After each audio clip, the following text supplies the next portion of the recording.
مشاهدينا الكرام، عدنا إليكم مجددا لمواصلة الحديث حول المنتخب الوطني الجزائري والفوز الكبير الذي حققه مساء اليوم أمام منتخب النيجر. نعيد التذكير بنتيجة المباراة التي انتهت ب6 أهداف كاملة مقابل هدف واحد. أهداف الخضر حملت توقيع كل من محرز في الدقيقة 27، في غولي في الدقيقة 47. محرز عاد ليضيف الهدف الثالث للخضر عن طريق ركلة جزاء في الدقيقة 60 قبل أن يتم تسجيل هدف سجله لاعب منتخب النيجر ضد مرماه في الدقيقة 69، ليسجل سليماني عبر مناسبتين في الدقيقتين 76 و 88، وبهذا يكون قد بلغ رقم قياسي جديد في تاريخ المنتخب الوطني كأفضل هداف في تاريخ المنتخب ب37 هدف. إذن المنتخب الوطني بهذا الفوز بلغ النقطة السابعة مناصفة مع منتخب بوركينا فاسو الذي بدوره حقق الفوز ب4 أهداف كاملة ل0 أمام منتخب جيبوتي. إذن المنتخب الوطني في أفضل رواق من أجل اقتطاع تأشيرة التأهل إلى المباراة الفاصلة في تصفيات مونديال قطر 2022 بعد مباراة الجولة الثالثة التي لعبت أمام منتخب النيجر. إذن مشاهدينا الكرام، نرحب الآن بضيوف الاستوديو. يحضر معنا في البلاطو المدرب واللاعب الدولي السابق محمد شعيب. مرحبا بك. السلام عليكم. وعليكم السلام، شرفتنا بحضورك. tout le plaisir pour moi. شكرا لك. كما يحضر معنا مشاهدينا الكرام اللاعب السابق لعدة أندية جزائرية الياس بوكرية. مرحبا بك الياس. مساء الخير وشكرا على الاستضافة هذه. إذن شرفتنا بحضورك. كيف تعلق على فوز كبير، فوز جديد للمنتخب الوطني الجزائري بسداسية كاملة مقابل هدف واحد على أرضية ملعب تشاكار في إطار سباق الخضر من أجل التأهل إلى مونديال قطر 2022؟ والله فوز مستحق، خاصة وش شفنا في الشوط الثاني. عرفنا بأن المنتخب كان لازم له هذيك الوثبة هذيك اللي يخرج منها من الشوط الثاني تاع بوركينا فاسو لحد نهاية الشوط الأول تاع المقابلة تاع اليوم. الحمد لله شفنا استفاقة في الشوط الثاني خلات المنتخب رغم نقولوها ونعاودوها سوء أرضية الميدان اللي ما خلاتش المنتخب يبين كامل إمكانياته، ولكن الفارق اللي صنعه هو انه الخبره تاع اللاعبين صنعت الفارق في الشوط الثاني بفضل كما يقولوا الحنكه، وخاصه في بدايه الشوط الثاني وين سجلنا الهدف الثاني اللاعبين تحروا مباشره، ومن بعد شفنا النهايه كما يقولوا خاصه مع دخول اسلام سليمان اللي زاد ختم النتيجه بهدفين. نتيجه كما يقولوا في التصفيات كما يقولوا تخلينا نلعبوا الورقه تاعنا بكل اريحيه، ولو انه منتخب بوركينا فاسو كما يقولوا راهو الند خاصة منتخب بوركينا فاسو كما تقول انت الند بالند، لكن الافضليه ربما المنتخب الوطني اللي راهو يفوز في كل مره بنتيجه كبيره سواء امام منتخب جيبوتي او مباراه اليوم. بطبيعه الحال احنا الحظوظ تاعنا لانه احنا راح كما يقولون نستقبلوا المنتخب بوركينابي في اخر جوله، رغم انه كما يقولوا المقابله اللي بقات له امام فريق النيجر ولا جيبوتي مباراة العودة راح تكون سهلة، ولكن المباراة الفاصلة هي المباراة الأخيرة أمام بوركينا هنا في الجزائر. الحمد لله احنا نقولوا توجور شاك ماتش يجوز، الأهم هو الفوز، ما يهمنا حتى لا أداء لا نحوسوا على، خاصة في المهم الفوز، المهم النتيجة، خاصة النتيجة هي اللاعبين، لأنه تشوف مقابلة تاع اليوم كنا فايزين بهدف الصفر وكنا مقلقين، ومن بعد كما قال واحد وكان تروح وتولي تلقانا رابحين ب6 تقول ماشي هذا هو المنتخب تاع الشوط الأول، ثم وجه مغاير. قلت لك هنا الثقه. طيب اذا سيناريو غريب نعاود تولي مع محمد شعيب رغم الفوز، يعني لما تشوف النتيجه 6-1 نتيجه اكيد في صالح الخضر اداء ونتيجه، لكن لما تعاود تولي لاطوار المباراه الفوز لم يكن سهل. شفنا المنتخب الوطني في الشوط الاول بدا ربما ان صح التعبير تائها نوعا ما الى غايه الدقيقه 27 وين رياض محرز سجل الهدف الاول. رغم تسجيل الهدف الاول المنتخب الوطني مازال ما لقاش الضاله تاعو، لكن الشوط الثاني شفنا منتخب مغاير، شفنا تغييرات تاع جمال بالماضي ربما هي اللي جابت النتيجه. كيفاش تفسر الفوز تاع اليوم ب6 أهداف رغم الانطلاقه الصعبه في المباراه؟ نو كما نقول ربما لا فيكتوار اللي لوجيك، مي اسكو الفوز هذا مقنع؟ انا نقول لك كي تشوف الشوط الاول نقول لك ما قنعوناش، حتى المدرب اسكو قنعوه اللاعبين تاعو ما نظنش. اون ساشون كو بالماضي لي تري اكزيجون. حنا والفنا نشوفوا الفريق تاعنا باداء بواحد اللعب وين يقدر يميتريزي لو جو فلويديتي لي سيركوي دو باس تاعو باينين. عندنا دو كوتي اللي عندهم مستوى وين كان بالليلي او بالرحمه محرز عطال بالزبايني او في فارس فغولي بالناصر. دونك هادو اللي تعودنا معاهم وين شفنا بين كاين بوزيسيون كاين لعب انسجام كرياتيفيتي تشوف لي سيتوياسيون يخلقوا فرص. اليوم بريمير ميطون انا نشوف اليوم المباراه نقسمها على 3 بارتي. بريمير ميطون وين ما شفنا والو يافي دي دوت ما دخلناش مليح في المقابلات. لي بريمير زاكسيون اللي داروهم سي لي نيجيريان لافونسون تاعنا ما مشى البالون او بو دو 16 مينوت يافي با اون سيرتان فلويديتي ني بوزيسيون ما كناش متحكمين في المقابله ابار لو كوفرون تاع محرز ما نقدروش نقولوا شفنا دوزيام ميطون شفنا 20 مينوت الاولين اللي 15 مينوت الاخرين نقولوا 25 15 مينوت الاخرين لي 20 مينوت. طيب في الشوط الاول بغداد بونجاح اللي لعب الشوط الاول ولعب جزء من الشوط الثاني خرج دون تسجيل. شفناه كما تقول انت حتى 15 دقيقه الاولى ما مسش الكره ربما نظرا لما لحقاتوش كرات لانه شفنا المشكل في وسط الميدان بالنسبه للمنتخب الوطني. بدخول سليماني يعني في وقت قصير قدر يسجل 2 أهداف. هل ترجموا اليوم ربما الفعاليه تاع اسلام سليماني ام انه طريقه لعب المنتخب الوطني اللي دخل في المباراه مليح وقدروا يلحقوا كرات المهاجم الصالح؟ باش لافونسون تو لو مي اون فالور ماشي هو وحده، لازم له اللاعبين اللي راهم معاه سوا محرز سوا بالرحمه سوا بالليلي سوا الاخر. اليوم المشكل تاعنا راه قلتها اون بريمير ميطون اون تروفي ديفيكولتي باش نخرجوا الكره باش نوصلوها للمحرز ونوصلوها للرحمه ونوصلوها للبونجاح.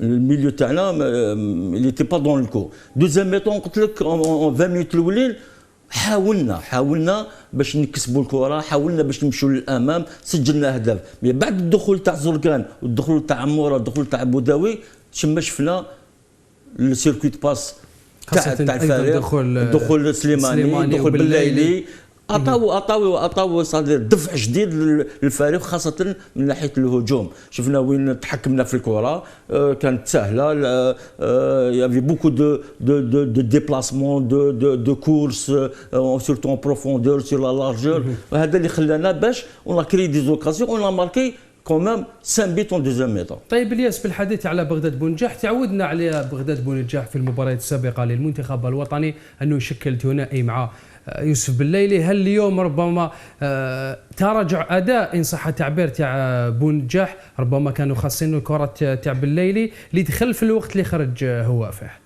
لا صراحة البداية تاع بغداد بونجاح ولا المنتخب ككل كان بداية سيئة، لأنه ما ننساش باللي يعني لما تكون بداية سيئة تأثر على أداء الفردي لكل لاعب، خاصة من الناحية الهجومية. ومن شفنا كما قال الشيخ محمد 4 ساعة محرز ما توشا 2 بالون، فوغولي توشا قبل 2 ولا 3 بالون، ابار بالرحمة اللي كان سو لو كوتي اللي كان يتوشي لي بال الاخرين. علاش؟ لأنه الفريق الخصم حنا نقولوا فريق النيجر سي فري ماهوش فريق قوي ولكن فريق خلق صعوبة، قدر يخلق صعوبة كبيرة. لما تلعب امام فريق منظم تلقى صعوبات. نذكرك انه فريق النيجر امام بوركينا فاسو كان فايز بهدف ل0 حتى للشوط الثاني باش انهزم. هذا السيناريو هذا يتكرر مع المنتخب الوطني. حنا خلق لنا صعوبات في بدايه المقابله، لهذا قلت لك لي دو لين تاع المنتخب النيجر ما خلاوش سواء في غولي سواء بونجاح يمسوا كثير الكرات، لانه كان متمركز كثير وكان يعمل لنا بريسينغ كان كما يقولوا ما كانش متمركز في الخلف، كان الحق وين درنا بريسينغ حتى في منطقه 18 متر تاعنا. هذا الشيء اللي خلى بغداد ما يمسش كرات كثيره، تمركز اللاعبين والوقوف جيدا في داخل الملعب.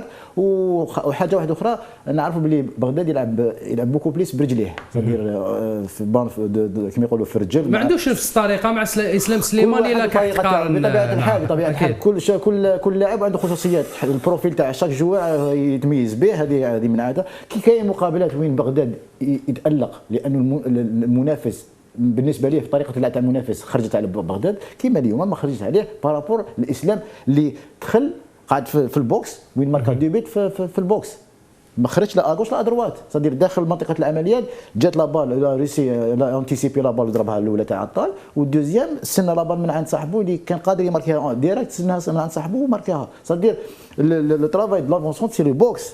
هذه اللي بغداد شويه لقى روحه معزول نوعا ما، حتى هو لقى روحه معزول في الشوط الاول. المهاجم انا نقول لك لما يكون معزول يتقلق، يولي يروح سير لو كوتي، ولما تروح سير لو كوتي راك كما يقولوا ما تجيبش البليس للفريق تاعك، تولي تلعب في منصب تاع الزميل تاعك، تولي شغل اكتظاظ في المنطقه. راح وين لعب مع عبد الرحمن سير لو كوتي، وديزاميطون ميم دارها مع ديزاميطون دارها ثاني مع عبد الرحمن، راح سير لو كوتي وين شفنا البوكس كان فارغ، ما كانش اللي من دير على بالي شعيبي لا شاطر، كان راي النقاش مفتوح دائما. لا هذا سي لو مونك دو بالون تاع بونجاه هو اللي يخليه يخرج باش يلعب.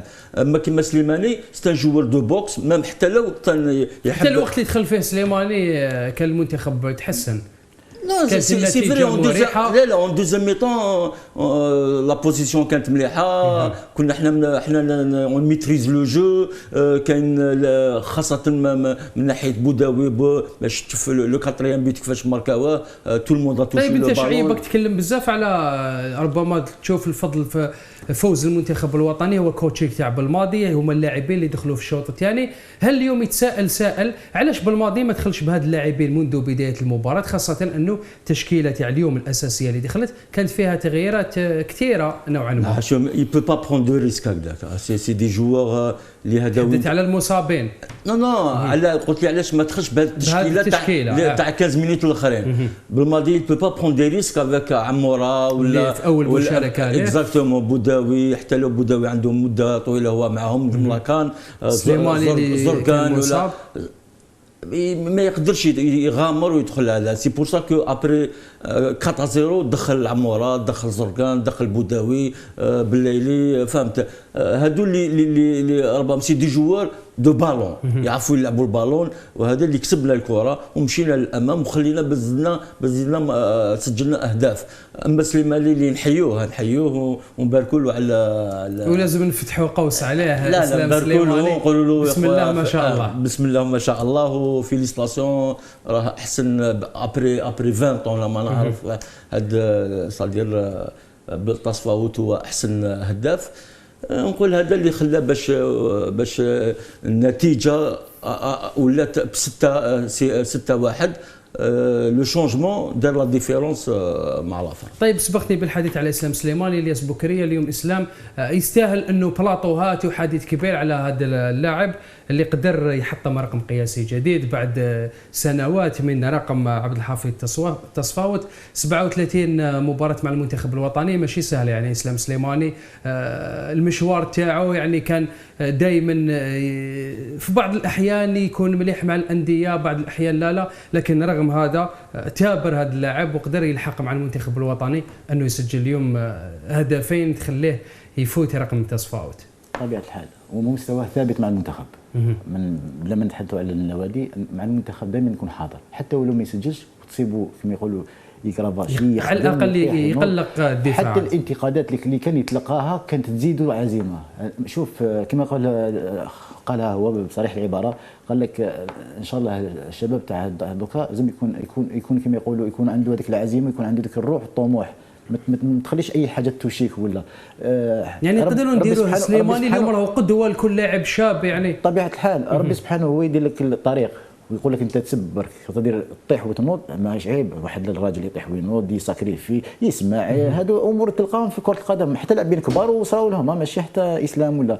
ولكن اسلام توجور قاعد بهذيك ليسبري تاع لازم نلحق. وهذا لوبجيكتيف تاع اليوم اللي جو فيليسيتي كما يقولون، نهنيه بهذه المناسبه اللي اليوم كما يقولوا حط رقم قياسي.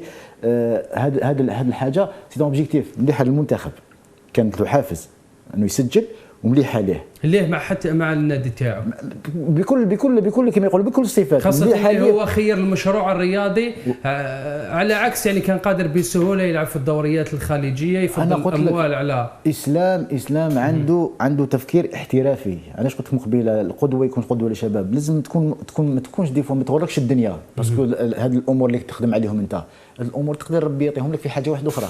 قلت هذا خلاص لحقت 30 سنه 32 قال لا راح ندير شويه دراهم نروح لقطر ولا نو، قادر ديرهم في مستوى عالي، لانه ندير في بالك باللي اللاعب المحترف واللاعب اللي يكون عنده اون باز مليحه في صغره، نهار اللي يلحق 30 31 32 ثم يحلى له الفوتبول. هو محمد بن شاطرني الراي، تكبر تولي البليزير وتولي تحب تلعب، شغل تزيد من عندك. هذه الامور اللي خلات الاسلام يزيد، والحمد لله راهو كما يقولوا راهو في الفورمه تاعو دخل ربع ساعه قدر يسجل هدف، ما قدرش يسجل.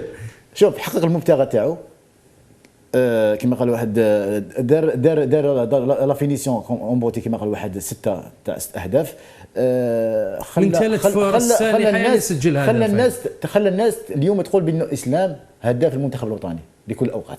سليماني الشيء المفيد فيه هو يعرف يبوزيسيوني روحه.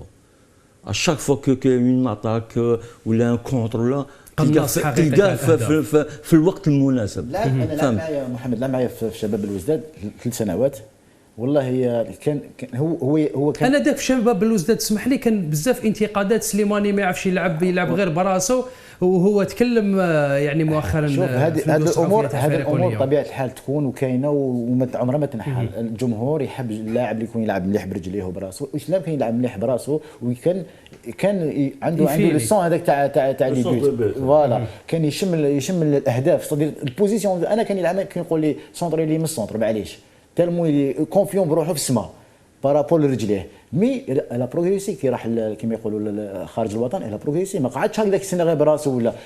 الناس شافوا عنده دي كاليتي في لي بال ايريان، مي سو لو بلان تكنيك زاد خدم باش وصل اليوم يخرج ويدير الانترسيبسيون افيك كما يقولوا لي بي غوش والبي دروا. ما كانش عنده مقابل سليماني. طيب انت تعرف سليماني مليح، لعبت معه 3 سنوات خارج الميدان، كيفاش سليماني وشنو هي الحاجه اللي ربما من زمان تشوفها فيه هي اللي خلاته يوصل اليوم؟ والله نقول لك 2 كلمات، اسلام وليد عائله وعمره ما اذى واحد.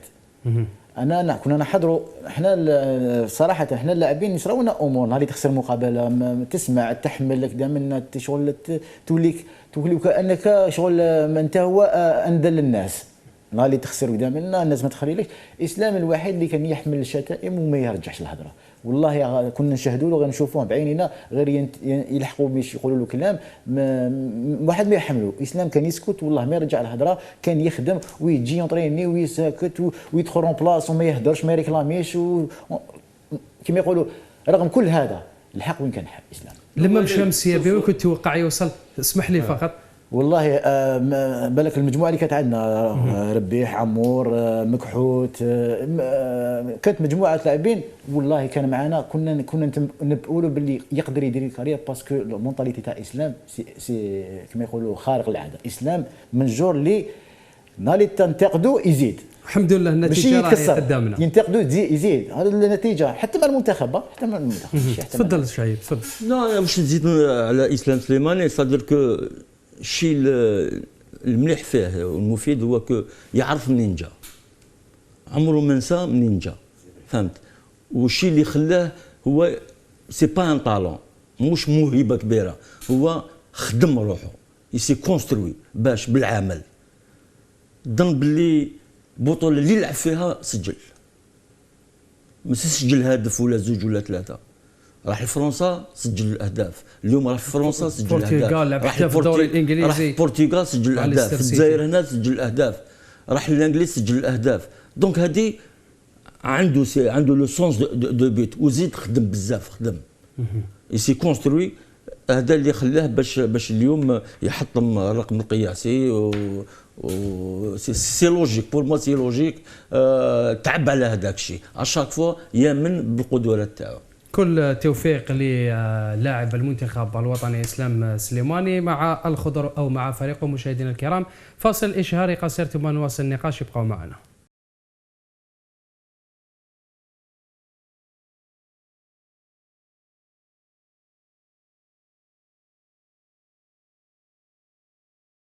مشاهدينا الكرام، اهلا بكم من جديد في هذا الجزء الاخير من برنامج فوت بليس، والحديث متواصل دائما حول المنتخب الوطني الجزائري والفوز الكبير ب6 أهداف لهدف امام منتخب النيجر في اطار تصفيات كاس العالم قطر 2022. اذا نجدد الترحيب بضيفي الكريمين الياس بكريه ومحمد شعيب.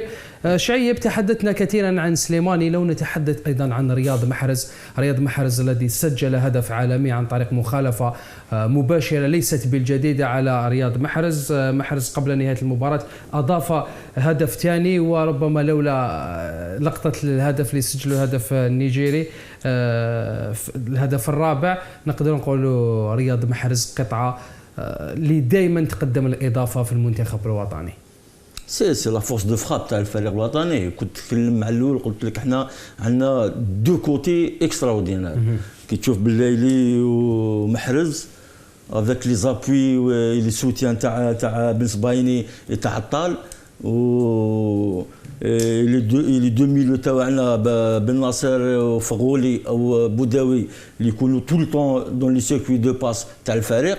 نقول باللي نقدروا نكونتورنيو نيمبورت كال ديفونس افيك لي تروا هادو سور لو كوتي. دونك انا نقول محرز بلا ما نتكلموا عليه، فهمت الشيء اللي راه يدير فيه مع سيتي او مع الفريق الوطني هو اللي يتكلم عليه. محرز a toujours préféré, c'est-à-dire parler sur le terrain qu'en dehors du terrain. Donc انا نقول باللي محرز comme toujours, à chaque fois, il met de l'Edafa, à chaque fois, il donne le plus, à chaque fois pour l'équipe nationale. Donc, on dit, هذوما اللاعبين اللي احنا ماذا بينا يكونوا في الفريق الوطني، qui viennent avec fierté l'équipe nationale, parce que c'est un honneur. حتى سليماني اليوم لو تابعت نحب نتكلم على بالك، باسكو انا حبيت نروح لواحد البلاصه. كاين نهضر لك على محرز كي صادير كي تشوف لونغاجمون تاعو مع الفريق الوطني، c'est-à-dire que à chaque fois qu'il يجي avec bonheur. Et en plus c'est une fierté pour l'équipe nationale. Par contre كاين لاعبين اللي داروا كاع الشيء c'est-à-dire هذه اللي ما فهمتهاش، دار كاع لي ديمارش نيسيسير pour changer la nationalité سبورتيف باش يلعب مع ليكيب ناسيونال ويروح لاكان، واليوم يحب يدير ان براك قال لك مانيش نجي. فهم الحديث هنا على ديلار اكزاكتومون. هذه اللي ما فهمتهاش. الفريق الوطني ماشي ان بونيس، سي ان دروا تجي، لازم سي ان دوفوار تجي. ما تقولش هذا ما نلعبش اليوم نقعد 3 مون باش نجي. لا نجي باسكو الناس من قبلك واليوم واللي راهم حاضرين يجوا افاك فيرتي ليكيب ناسيونال. ليكيب ناسيونال ماهوش ان بيلج، ماهوش زياده. لا انت تجيب الافاض انت صادير كو انا هذه اللي ما فهمتهاش. ولا كاين حوايج اللي ما نعرفوهمش حنا، هذيك حاجه واحده اخرى. مي اليوم انا نقول باللي بالماضي من حقه يعيط اللي يحب، ومن حقه ما يعيطلوش، لانه الامر يتعلق اكيد بالمنتخب الوطني. واش تقدر تزيد في هذه البكريه بخصوص غياب ديلار اللي هو خلق جدل كبير عبر مواقع التواصل الاجتماعي؟ الجمهور الجزائري هدر بزاف على اوندي ديلار، رغم انه ما عندوش مشاركات مع المنتخب الوطني، ما عندوش ارقام مع المنتخب. والله صفا قلتها انت، وصراحه انا بالنسبه لي ليست قضيه، هي منين بدات. هو كان في احسن احواله، والناس كامل كانت تسنى باللي يجي ديلار باسكو اسلام سليماني مصاب. هذا هو الامر اللي خلى زعما اسلام مصاب وديلور ما كاش، ثم الناس خلت عليه ما كاش. وهي في الحقيقه من البدايه كان خيار ثالث ديلور. وحاجه اللي نزيد نختم لك بها باش ما نديروش عليها كما يقولوا فحس، قالها جمال بالماضي، الا حاب يولي ليكيب ناسيونال مع مدرب اخر ماشي مع جمال بالماضي. هذا مثلا. طيب نعود الى ربما الندوه الصحفيه للناخب الوطني جمال بالماضي اللي كان مرفوق ربما كانت تصريحات اسلام سليماني ورياض محرز. جمال بالماضي يتحدث يقول اليوم على اسلام سليماني قال عنده طاقه ايجابيه هي اللي خلاته يوصل. عاود ولا يقول يعني ما فهمتش علاش هذوك الانتقادات كامل اللي لحقوه سليماني يعني طيله الفتره اللي شارك فيها مع المنتخب الوطني. الانتقادات انا قلت لك اي لاعب معرض للانتقادات، وسبيسيالمون اسلام سليماني. اسلام انا قالها لهم الخطره، وكما قال واحد الى بروفي، قال لهم انا كي تنتقدوني انا ثم وين نزيد.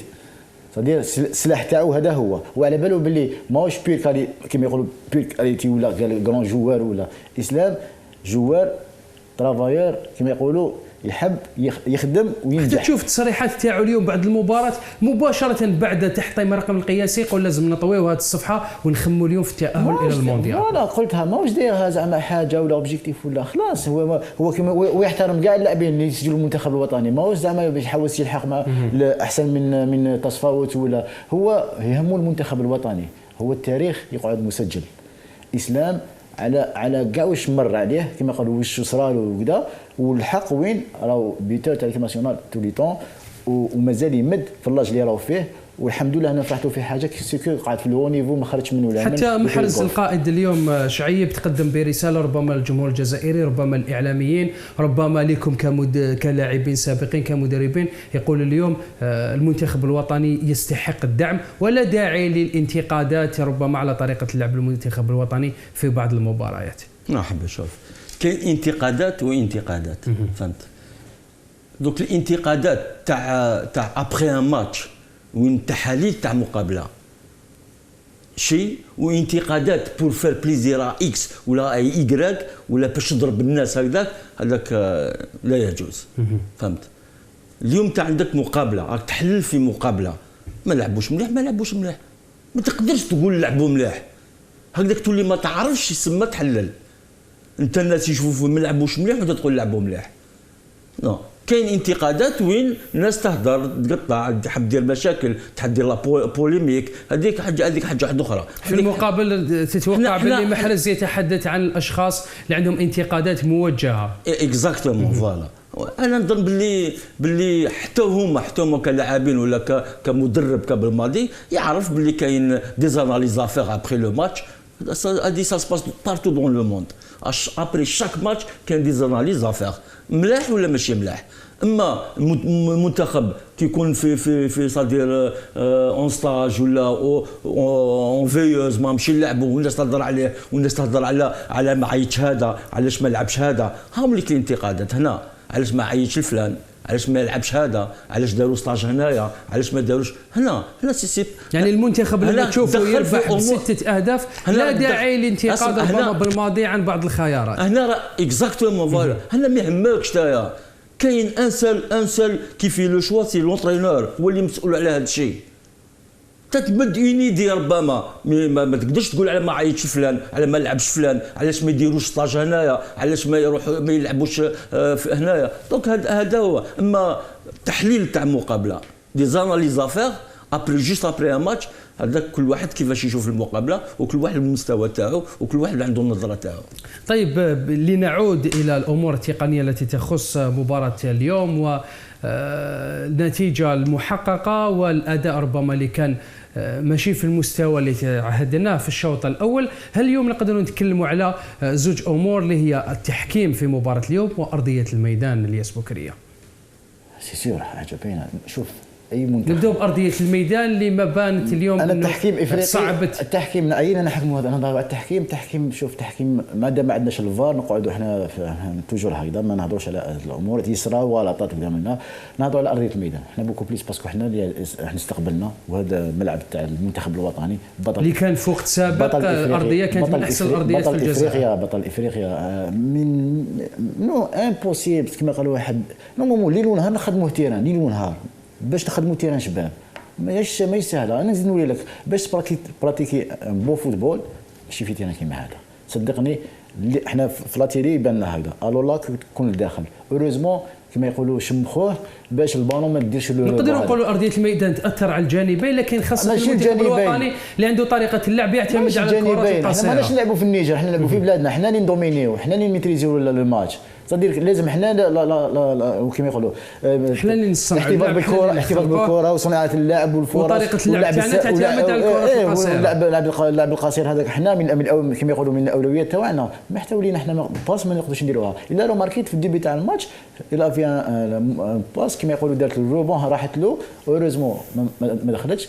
ايماجيني اكسيون كيما هذيك في بدايه اللقاء يماركوا لك ماشي تدخل فيها الشك ومن بعد المنتخب تولي امور واحده اخرى. صدير من جزئيات صغيره نولوا في امور كبيره. هذا علاش؟ لانه ابسط الاشياء ملعب تاع كره قدم يصلح ما راش نقولوا حنا ما عندناش، ولكن ما ناش نخموا بتخمام تاع كما يقولوا مهما كان الحال تحضر. هذا منتخب ماهوش في نادي، ماهوش يلعب في اي بلد ولا. حنا كما قال واحد كان عندنا الوقت باش نصلحوا ما صلحناش، وزدنا سنينا وما صلحناش. اليوم نقولوها بكل صراحه، اليوم عندنا منتخب لحسن الحظ عندنا منتخب قوي، منتخب كبير يسحق تسيير احترافي، يسحق بطبيعه الحال في المستوى ايضا. بطبيعه الحال واش تقدر تقول في هذه اللقطه خاصه قبل بدايه المباراه شفنا هذوك لي ستوري تاع بعض لاعبي المنتخب الوطني على غرار العمري على ما اعتقد بالليل وبنجاح اللي صوروا ارضيه الميدان وعلقوا ربما بتهكم على الحاله الكارثيه اللي راهي عليها ارضيه ميدان مصطفى شاكر.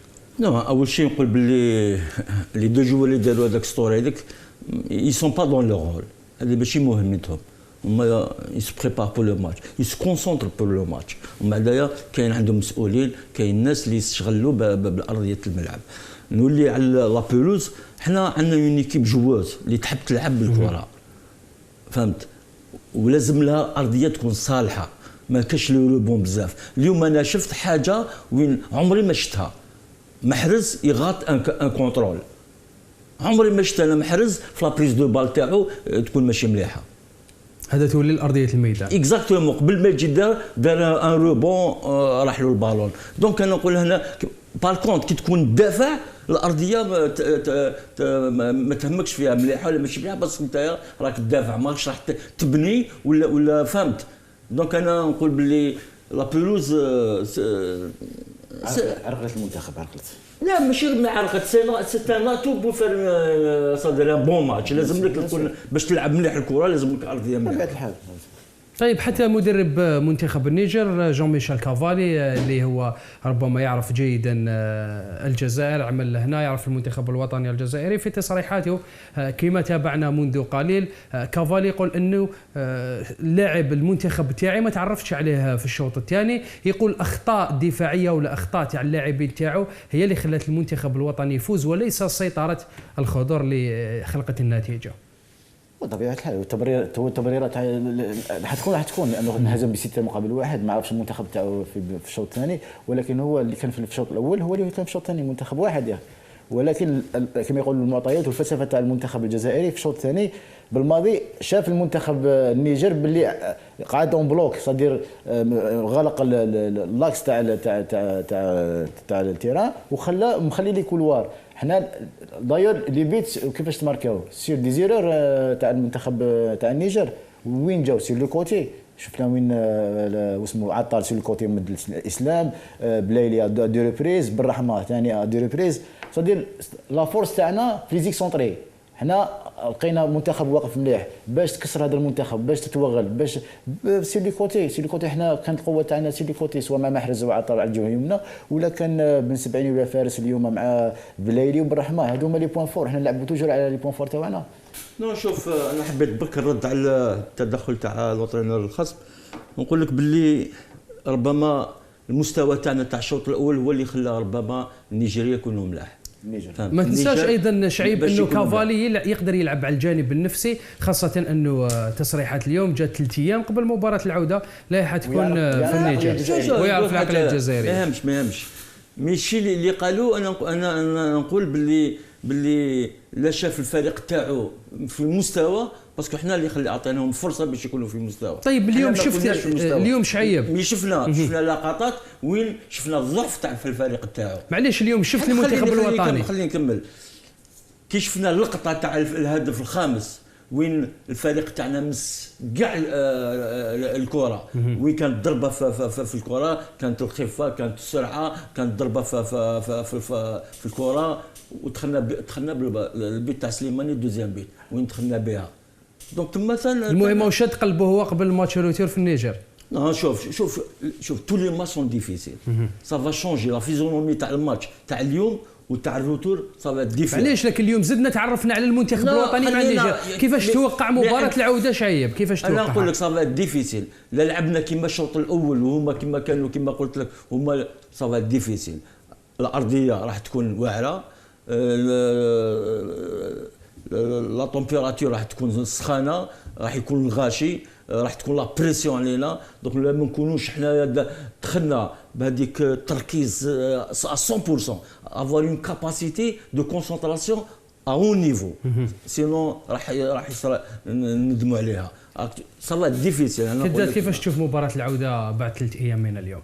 والله هما المباريات تقول لك احنا اليوم تعرفت على المستوى الحقيقي تاع منتخب النيجر. احنا دائما نهضروا بالثوب تاع بطل افريقيا. المنتخبات كلها تحزم لك دو فوا، كيما قالوا واحد تحط الولا كي تروح تلعب عندهم، كيما تروح على الاكستيريور وين تشوف امور اكسترا سبورتيف. ماناش نهضروا على كيما يقولوا تشوف التحكيم، الاستقبال، نتمناو ما نشوفوهمش الملعب، هذه الامور تشوفهم في افريقيا. ما كاش نكذب عليك، قلت لك تشوفهم في افريقيا، ولكن المنتخب تعود عليها، وهذا الشيء خلاص تهنينا منه. كاينه حاجه واحده برك، انه منتخب النيجر راح يتعمد الخشونه في مباراه العوده، لانه شاف المنتخب اللي عندنا فرديات، عندنا كما يقولوا هذاك كما يقولوا اللاعب الجزائري تاع التيكي تاك الصغير هذاك، شاف باللي ما يقدرش يقاوم المنتخب الجزائري. اظن انه راح يعتمد على بطبيعه الحال المدرب تاعهم يعرف العقليه الجزائريه، انه راح ينرفز اللاعبين الجزائريين، وان شاء الله اللاعبين تاع المنتخب ما يطيحوش في هذا الامر. سينو حاجه واحده اخرى قادرين نتجاوزوا عتبه الفريق النيجر. حتى كان نقطه اخرى ايضا باش ما يدخلوش ربما في تلاعبات تاع فخ مع التحكيم اللي يقدر تكلفهم بطاقات. يعني وقت صغير بقى لنا في برنامج اليوم، بعيدا عن منتخب النيجر والمباراة المقبلة نتحدث عن حسابات المجموعة. منتخب بوركينا فاسو يزيد يبين اليوم باللي راهو واقف ند للند امام المنتخب الوطني، يفوز ب4 أهداف كاملة امام منتخب جيبوتي، يبلغ هو ايضا النقطة 7. شوف هذه او ديبار قبل ما بدات البطوله هذه قلنا كاين لاجيري بوركينا فاسو. سا سي لوجيك، سي نورمال. هما ما راحش يسلموا روحهم، راح يفون غاني كاع لي ماتش اي سا فا سو جوي ا بليده. لو داني ماتش سا فا جوي ا بليده. دونك حنا لازمنا نفوزوا كاع بالمقابلات، وهما كيما هما لازم لهم يفوزوا بالمقابلات، والمقابله الاخيره هي اللي راح تفصل بيناتنا. شكرا لك محمد شعيب. الياس كدات كلمه اخيره. التاريخ يعيد نفسه. بوركينا كان لحقنا وين لعبنا معاه مباراه فصيله، وهذه كره القدم. حنا توجور نقولوا هذه مباراة فاصلة قبل مباراة السد بطبيعة الحال. بيان سور حنا كي نديباسيو بوركينا ومن بعد ثم تكون امور اخرى ان شاء الله. حنا نتمناو كل الخير كما نقولوا المنتخب، حتى في اسوء احواله وفاز المنتخب الحمد لله. هذا هو الشيء اللي يفرح. ان شاء الله نتمناو له الفوز في مقابله العوده ان شاء الله امام النيجر، ونبقاو في بدون هزيمه ان شاء الله. وحنا نتمناو لك التوفيق. شرفتنا بحضورك اليوم الياس بوكريه. كلمه اخيره محمد شعيب. ويكون ميرسي ونسلموا على الناس كاع اللي راهم يشوفوا فينا.